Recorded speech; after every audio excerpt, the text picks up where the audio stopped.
Là, on est dans les hauts de la chaloupe. Et ici, nous, on a un jardin partagé.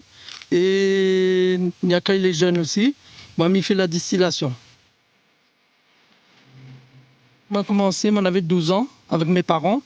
Moi, j'ai commencé à apprendre le métier. Et mon papa a toujours travaillé dans le géranium. Lui, il faisait les boutures, il plantait, il préparait les terrains et les distillait.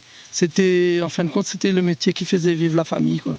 Le géranium est beau pour la grippe, comme un désinfectant dans la maison, pour les insectes.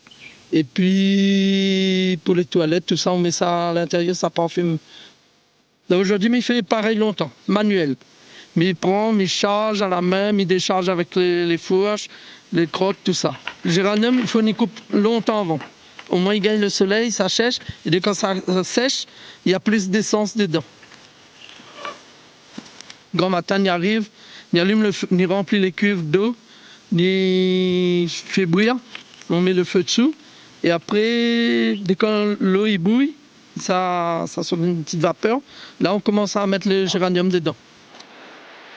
Après, le feu va partir dessus en puissance et c'est là que va monter la vapeur. Il part dans l'alambic. Dans l'alambic, il passe dans le chapiteau. La vapeur. Et après, il part dans le col de cime. Ici, il va descendre. Il y a un réfrigérant. Là, il va tomber dans l'eau. Il va refroidir. Il va y avoir l'huile essentielle. Ça couvre dans la bouteille là, dessous c'est l'hydrolat, le petit lot, et en dessus c'est l'huile essentielle. Ça veut dire comme l'huile est plus léger que le petit lot, il va flotter, il reste en surface. Mi bouche, comme ça l'eau il retombe, le hydrolat il aide à moi, il pousse l'huile essentielle montant et il retombe dans le flacon. Dans le temps longtemps, le géranium était vraiment le produit fort parce que partout, sur Trois-Bassins, Guillaume, le Mac, partout il y avait du géranium. Aujourd'hui, il n'y a plus beaucoup qui fait de la géranium. Ah, c'est une fierté.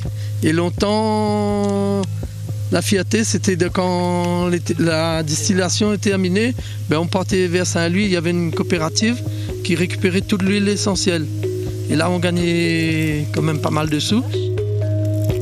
En fin de compte, c'est une éducation. On va dire, franchement, c'est une éducation que les parents la donnent à nous, qu'aujourd'hui, je ne regrette pas parce que je peux avancer par rapport à ça. Les vrais, ce n'est pas une grosse richesse, on va dire, mais c'est le patrimoine que ça la laisse. Pour moi, je suis très fier.